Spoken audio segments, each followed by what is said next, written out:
नमः सिद्धेभ्यः। दिलो आदि ब्रह्मा ऋषभदेव भगवान की जय। अनंतनाथ भगवान की जय।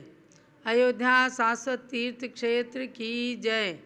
भव्यात्माओं, आज आपको प्रातःकाल से ही ज्ञात हो चुका है कि जैन शासन के 14वें तीर्थंकर भगवान अनंतनाथ का आज जन्म कल्याणक और तप कल्याणक है। उन्होंने अयोध्या में ही जन्म लिया और अयोध्या में ही उन्होंने तपस्या की। गर्भ, जन्म, दीक्षा और ज्ञान कल्याणक उनके अयोध्या में ही हुए। अयोध्या तीर्थ में सरयू नदी के तट पर निर्मित भगवान अनंतनाथ का बहुत सुंदर मंदिर है। आज वहाँ विराजमान भगवान की प्रतिमा का खूब अच्छा पंचामृत अभिषेक हुआ। आचार्य श्री भद्रबाहु सागर महाराज और गणिनी प्रमुख श्री ज्ञानवती माता के पावन सानिध्य में ये जन्म कल्याणक का कार्यक्रम संपन्न हुआ और आज के पवित्र पावन अवसर पर जैन समाज की इन सर्वोच्च साध्वी गणी ज्ञानमती माता ने अपने 2023 के मंगल वर्षा योग की घोषणा अयोध्या में ही करने के लिए किया है। पूज्य ज्ञानमती माता की भावना और भगवान के प्रति निस्वार्थ भक्ति ने ये आत्मनिर्णय करने की प्रबल प्रेरणा प्रदान की। इसलिए अवधवासियों को भी पूर्ण जानकारी आज जरूर हो गई होगी, क्योंकि लखनऊ और बाराबंकी आदि नगरों के बहुत सारे भक्तों ने आशाएं संजोई थी, लेकिन पूज्य गण्य ज्ञानमती माता को अयोध्या नगरी से जो अंतर प्रेरणा प्राप्त हुई, उसी के फलस्वरूप उन्होंने भगवान अनंतनाथ की जन्मभूमि टोंक पर ही बैठ करके आज अपना निर्णय पूरे समाज के लिए सुनाया है। विशेष रूप से घोषणा कर रही हूँ, आज यहाँ पर ये वीर निर्वाण संवत 2549वां जो हमारा चातुर्मास है, 70वां चातुर्मास है। मेरे जीवन का, दीक्षित जीवन का, पिछिका लेकर दीक्षित जीवन का 70वां चातुर्मास है और ये वीर निर्वाण संवत 2549 का चातुर्मास मेरा इसी अयोध्या में ही होगा। आप ध्यान में रखें, अयोध्या में ही होगा। लखनऊ के लोग, बाराबंकी के लोग, आसपास के लोग, टिकैतनगर के लोग, सभी लोग जो है आग्रह कर रहे हैं, अपनी अपनी भक्ति, अपनी अपनी भावना प्रदर्शित कर रहे हैं। ठीक है, लेकिन मैंने जो निर्णय लिया है भगवान के श्री चरणों में इस वर्ष समर्पित होकर के और उनके श्री चरणों का ध्यान करते हुए, जो यहाँ 30-24 विराजमान हुई, उनका ध्यान करते हुए, उनकी आराधना, उनकी भक्ति, उनका मंत्र जाप करते हुए, और जो 101 पुत्र भगवान के निर्वाण प्राप्त कर चुके हैं, उनकी भक्ति आराधना करते हुए ये वर्षा योग मेरा यहीं पर होगा। और आगे नहीं, ऐसा है ना, नहीं 100% हो। अब यहाँ 99% करेंगे, छूट नहीं करेंगे, नहीं तो लोग हमको बहुत परेशान करेंगे। अब यहाँ पर जो है पूर्ण रूप से मेरा चतुर्मास, क्योंकि मुझे कोई चिंता नहीं है। अयोध्या में पूरी अयोध्या खुली है, चारों तरफ की अयोध्या खुली है और फैजाबाद आदि सब अयोध्या में ही है, अयोध्या कैंट है। और अब हम वो तो समय पर घोषित करेंगे। यहाँ से नवराही रतनपुरी भी दर्शन करने जाते आते रहेंगे, जो यहाँ से 28 किलोमीटर लगभग है, 16 मील। और बात यही है कि अयोध्या बहुत विशाल है, कारण बड़ा कोई कारण हो तो कहीं भी जा सकते हैं पूरी अयोध्या में। तो यहाँ पर कोई 99% वाली बात नहीं है, ध्यान रखें आप। यहाँ पर ये चतुर्मास होगा ईस्वी सन क्या है, 2023। ये 2023 का वीर निर्वाण संवत 2549 का चतुर्मास मेरा वर्षा योग मेरा यहीं पर होगा। और आगे जो है, क्योंकि अब देखो बात यह है, एक तो भगवान शब्देव की भक्ति और अयोध्या की भक्ति को लेकर ही हम हस्तिनापुर से आए हैं। हस्तिनापुर में जम्बूद्वीप रचना, त्रैलद्वीप रचना आदि रचनाओं को भगवान शांतनाथ, कंसनाथ, हरनाथ को छोड़ते हुए, और वहाँ पर हम रोकर के ही छोड़े हैं भगवान महावीर स्वामी आदि को, लेकिन भगवान की भक्ति और अयोध्या की भक्ति के निवेश से हम यहाँ आए हैं। तो अयोध्या में ही भगवान के चरण सानिध्य में हमें रहना है। बात यही है कि अब हमारा शरीर भी स्वास्थ्य जो है बहुत बिहार के और गमनागमन के लायक नहीं है, बहुत बिहार हो गया। शक्ति न होते हुए भी कहाँ मुंबई, कहाँ सूरत और कहाँ सब पूरा घूम डाले, मांगी तुंगी जाकर आकर के। भव्यात्मा दिल्ली में भी वर्षा योग का योग आया, भरत भगवान ने बुला लिया। अब भरत भगवान वहाँ विराजमान हुए हैं। हस्तिनापुर में भी भगवान शांतिनाथ का संवत्सरण बना, उसका पंचनाभ प्रतिष्ठा महोत्सव संपन्न हो गया है। और हमारा जो विश्व शांति त्रिमूर्ति मंदिर, जो भगवान शांतिनाथ, कुंसनाथ, हरिनाथ खड़े हैं, उनका विश्व मंदिर भी स्वामी जी ने जो है उस समय मेरे सामने ही गोचपा मंदिर पर कलशारोहण भी करा दिया। केवल अनंतनाथ भगवान की जय। आपने पूज्य गण्य ज्ञानमती माता की घोषणा को सुना कि अयोध्या नगरी के अंदर ही सन 2023 का चातुर्मास होगा और पूरे देश ही नहीं दुनिया से आने वाले भक्तों को अयोध्या तीर्थ का सच्चा स्वरूप देखने का पुण्य अवसर प्राप्त होगा।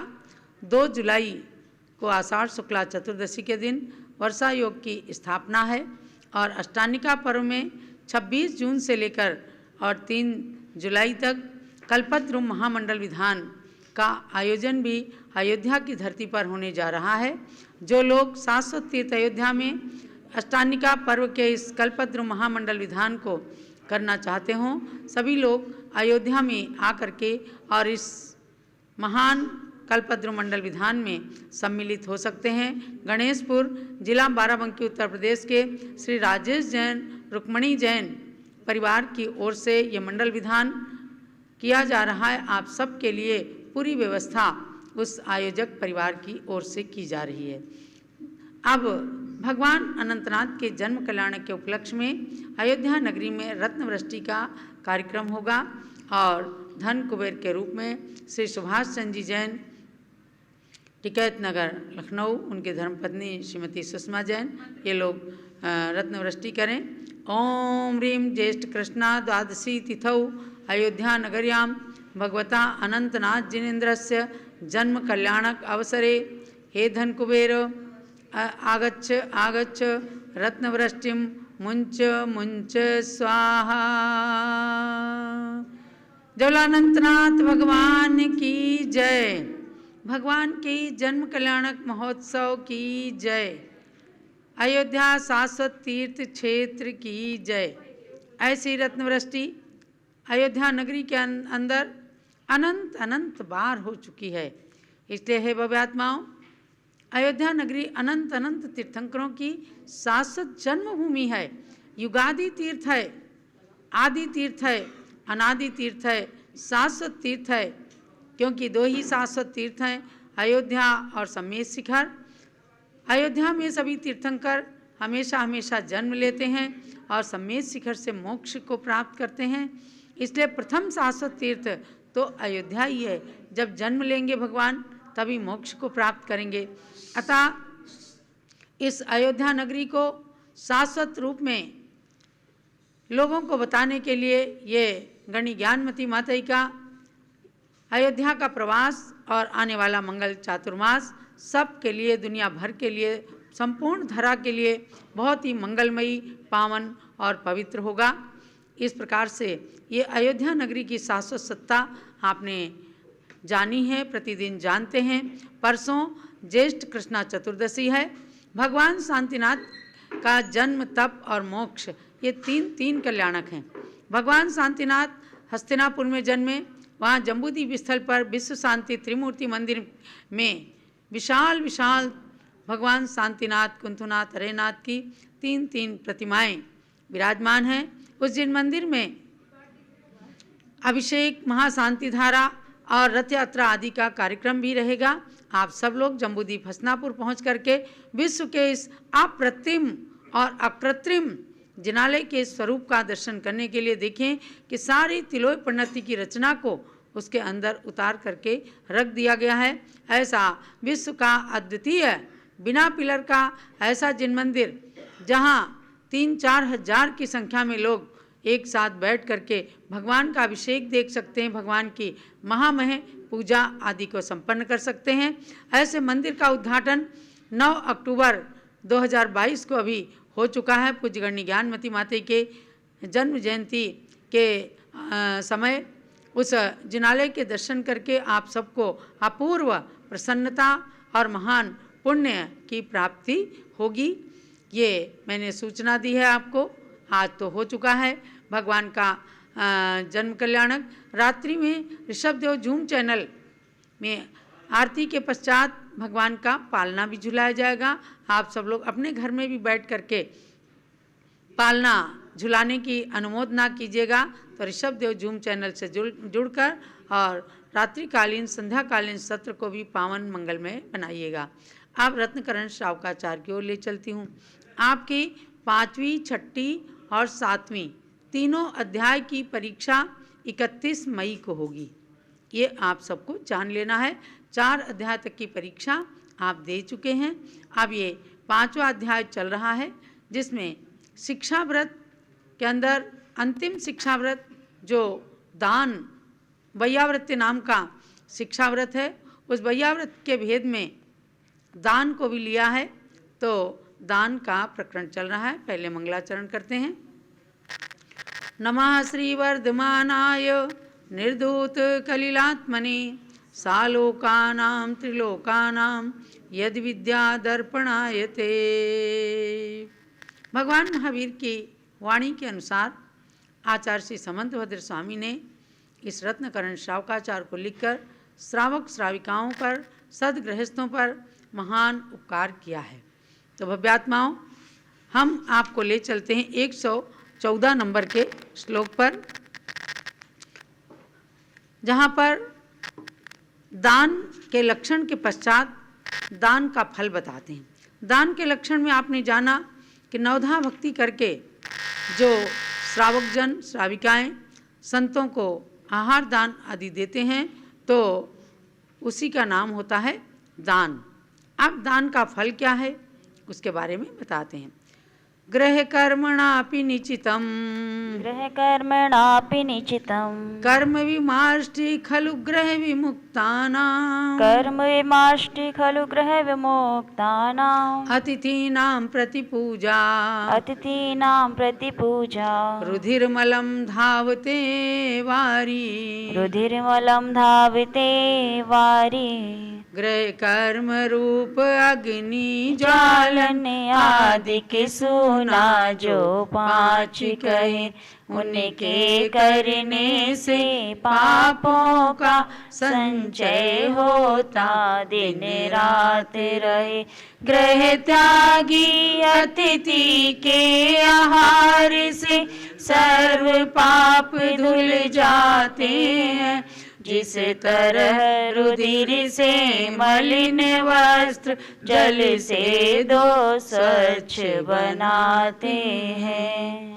बहुत ही सुंदर वर्णन किया कि आप प्रतिदिन गृह कार्यों में पाप का संचय करते हैं, अग्नि जलाते हैं, झाड़ू लगाते हैं और आरंभ करते हैं, सारे कार्य करते हैं गृहस्थ के पंचसूना के, तब जा कर के आपकी गृहस्थी में भोजन आदि बन करके और सबके कर्तव्य का पालन होता है और सबके पेट का भी पालन होता है। उसमें कहा कि गृह कर्मणापि निचितम, यानी गृहस्थ संबंधी कार्यों से जो निचितम अपि माने उपार्जित उत्पन्न जो कर्म हैं उनको भी कैसे नष्ट किया जा सकता है। कह रहे हैं खलु माने निश्चय से। गृह विमुक्ता नाम अतिथि नाम, जो ग्रह को छोड़ करके अनगार बन गए हैं, साधु बन गए हैं, ऐसे अतिथियों का, अतिथि का जिनकी कोई तिथि नहीं है। भाई चातुर्मास के अलावा साधुओं की क्या तिथि है। कभी भी संत कहीं भी घूमते घूमते आपके द्वार पर आ सकते हैं।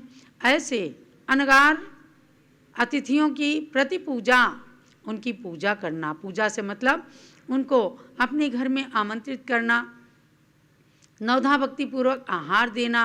वो क्या करता है, रुधिर मलम धावते वारी, जैसे वो इसी तरह से पाप कर्म से घर के कार्यों से जो पाप का संचय होता है उनको नष्ट करता है। जैसे कोई खून का सना हुआ कपड़ा जल से धुल करके साफ हो जाता है, उसी तरह से घर में जो इकट्ठा किया गया पाप है वह भी अगर उसी में से संत को आहार दिया गया, संत की पूजा की गई, संत को आमंत्रित किया गया और नवधा भक्ति पूर्वक आहार दिया गया तो वह पाप नष्ट हो जाता है, धुल करके पाप स्वच्छ हो जाता है। क्योंकि गृहस्थ का जीवन एक ऐसा जीवन है कि उसमें हिंसा के कार्य तो होते ही हैं। खंडिनी, पेशनी, चुल्ली, उदक, कुंभा, प्रमार्जिनी पंचसूना गृहस्थस्य तेन मोक्षम न गच्छति। ये पंचसूना है,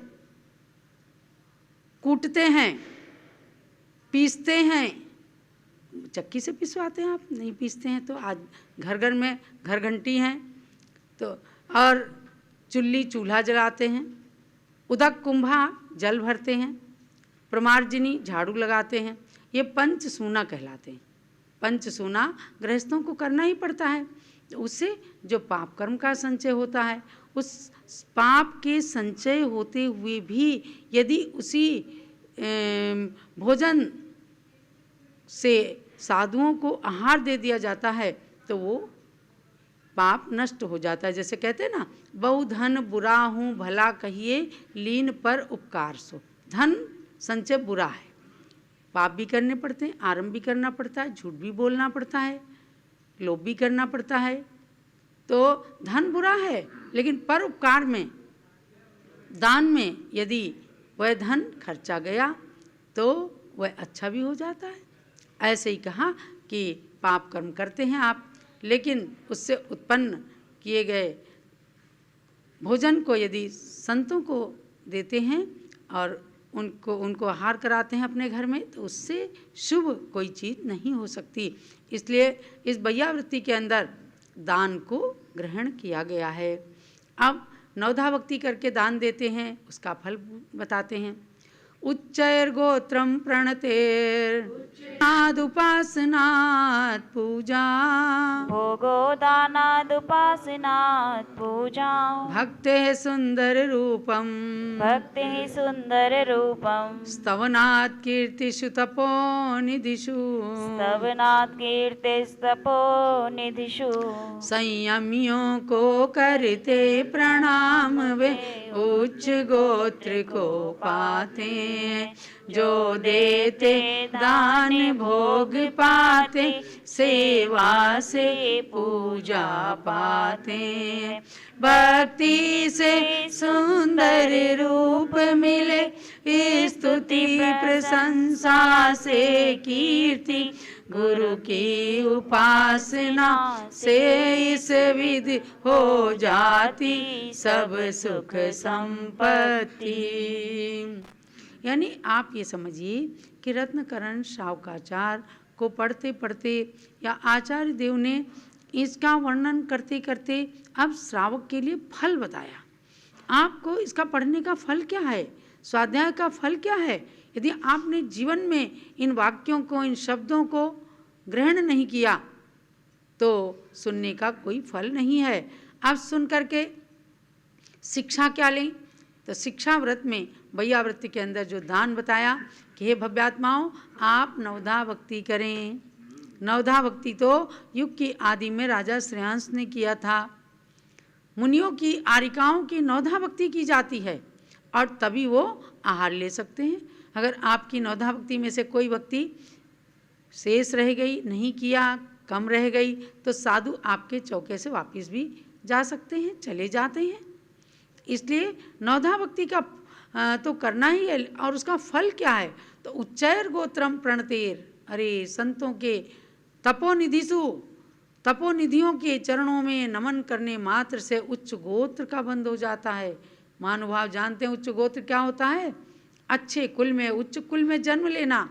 राजघराने के अंदर जन्म ले लिया जाता है। चक्रवर्ती राजाओं, महामंडलिक आदि राजाओं के यहाँ नहीं तो उत्तम श्रावक के घर में जो जन्म होता है ये उच्च कुल का जन्म कहलाता है। बेचारे कोई नीच कुल में जन्म ले लेते हैं, उनको दान वगैरह करने का चांस नहीं मिल पाता। तो एक बार नमन किया, श्रद्धा से नमन किया और उच्च गोत्र का बंद हो गया। देखो, मेढक ने भगवान महावीर को नमन किया, देवता बन गया। कुत्ते ने महामंत्र को नमन किया, श्रद्धा से स्वीकार किया, देवता बन गया। तो कहते हैं कि तपोनिधियों के चरणों में नमन करने से उच्च गोत्र का बंध होता है। और दानात भोगा, और उनको दान देने से भोगों की प्राप्ति होती है। जो भोगोपभोग सामग्री मिलती है, क्यों मिलती है? दान देने से। जितना आप दान देंगे हमेशा, तो कभी, इसलिए आपने देखा होगा, कभी आज तक हिंदुस्तान का कोई जैनी भीख मांगते नहीं मिलेगा, क्योंकि उस घर से हमेशा भगवान के चरणों की पूजा के लिए एक मुट्ठी चावल निकलता है। जो संत आते हैं उनको चाहे सूखी रोटी खिलाएं, चाहे खिचड़ी खिलाएं, लेकिन भावना रहती है मैं आहार दान दे दूं। ऐसे कितने कितने श्रावकों के नियम होते हैं कि हम बिना आहार दिए भोजन नहीं करेंगे। एक प्राचीन परंपरा थी, घर के अंदर पहले भोजन बनाते थे तो थोड़ा सा भोजन, जो जो चीज़ें होती थी उसको निकालते थे। क्या कहते थे उसको? न्यौज निकाला। न्यौज माने नैवेद्य, और नैवेद्य का मतलब ये है पहला ग्रास जो है किसी को भी देने से पहले संत के निमित्त से निकालते हैं। तो साधु नहीं भी आते हैं तो उनके आहार का पुण्य मिलता है। तो दान देने से भोग सामग्री मिलती है। उपासनात् पूजा, और उनकी उपासना करने से अपनी पूजा होती है। अपनी पूजा मतलब अपना नाम होता है, प्रसिद्धि होती है, पुण्य मिलता है। और भक्ते सुंदर रूपम, और भक्ति करने से सुंदर रूप मिलता है। स्तवनात् कीर्तिषु, और स्तमन करने से अपनी कीर्ति में 4 चांद लग जाते हैं। किसकी? तपोनिधिषु, तपोनिधियों की पूजा आदि करने से इस प्रकार का फल मिलता है। मैंने भी संजोया, नमन गुरुओं को करने से उच्च गति प्राप्त होती है। दान आहार आदि से भोगों की प्राप्ति होती है। गुरु की पूजा करने से आत्मा पूज्य बनती है। भक्ति करने से सुंदर रूप से युक्त काया मिलती है। और ये सब केवल कहने की चीज़ें नहीं हैं, इनका फल प्राप्त किया लोगों ने। आप पूजा करते हैं और उसके बाद पढ़ते हैं कि पूजा का फल पायो किसने? एक मेढक ने भी भगवान की भक्ति करी, सुंदर रूप की प्राप्ति हो गई। आज यदि आपको ये मानव जन्म मिला है, जैन कुल मिला है, अच्छी धन धान्य संपत्ति मिली है, तो इसको आप पूर्व जन्म का पुण्य मानिए। इसीलिए उसका फल बताया कि अगर पूर्व जन्म में आपको पुण्य का फल आज यहाँ मिल रहा है, आगे के लिए भी पुण्य करते रहिए, ताकि पुण्यानुबंधी पुण्य, एक होता है पुण्यानुबंधी पाप, एक होता है पापानुबंधी पुण्य, एक होता है पापानुबंधी पाप, और एक होता है पुण्यानुबंधी पुण्य। यानी कि जिस पुण्य की से हमने ये पुण्य पर्याय पाई है, आगे के लिए भी पुण्य करते रहें तो ये पुण्यानुबंधी पुण्य हो जाएगा। चतुर किसान की तरह से कि हमने जो बीज बोया था उस बीज को आज फल के रूप में प्राप्त किया। अब उस जो फल को प्राप्त किया है उस बीज को भी थोड़ा रख करके ही फल को भोगना है। यही चक्रवर्ती आदि करते हैं। और जिन चक्रवर्तियों ने पुण्य को आगे के लिए नहीं बांधा, दीक्षा नहीं ली, वैराग्य नहीं धारण किया, तो मरे राज्य में नरक लहाए। जो राज्य में मर गए चक्रवर्ती वो नरक चले गए। शुभम चक्रवर्ती देखो नरक चला गया, भरत चक्रवर्ती उसी भाव से मोक्ष चले गए। कितने ही चक्रवर्ती उस जन्म से स्वर्ग को प्राप्त करते हैं, कोई मोक्ष को प्राप्त करते हैं। क्यों? क्योंकि उन्होंने पुण्य की संपदा को समझा है कि हमने जो भोग प्राप्त किए हैं वह पुण्य से प्राप्त किए हैं, आगे भी पुण्य को नहीं छोड़ना है। इसलिए पुण्य फला अरिहंता, पुण्य का फल है अरहंत अवस्था। तो भव्यात्माओं, इस शावकाचार ग्रंथ को पढ़ करके कितना रोम रोम पुलकित हो जाता है, रोमांचित हो जाता है मन कि हमारे आचार्य समंत भद्र स्वामी कितने बड़े उपकारी थे, जिन्होंने प्रतिक्षण प्रतिपल सदगृहस्थ को संबोधन दिया। हे भव्यात्मन, आप अपने को पापी न माने, आप मोक्ष मार्गी हैं। आप जिनेंद्र भगवान के शब्दों पर श्रद्धान कीजिए और आप भी साधुओं की तरह से मोक्ष मार्गी हैं। जैसे गाड़ी के 2 पहिए होते हैं, इसी प्रकार से मोक्ष मार्ग की गाड़ी के हम और आप 2 पहिए हैं।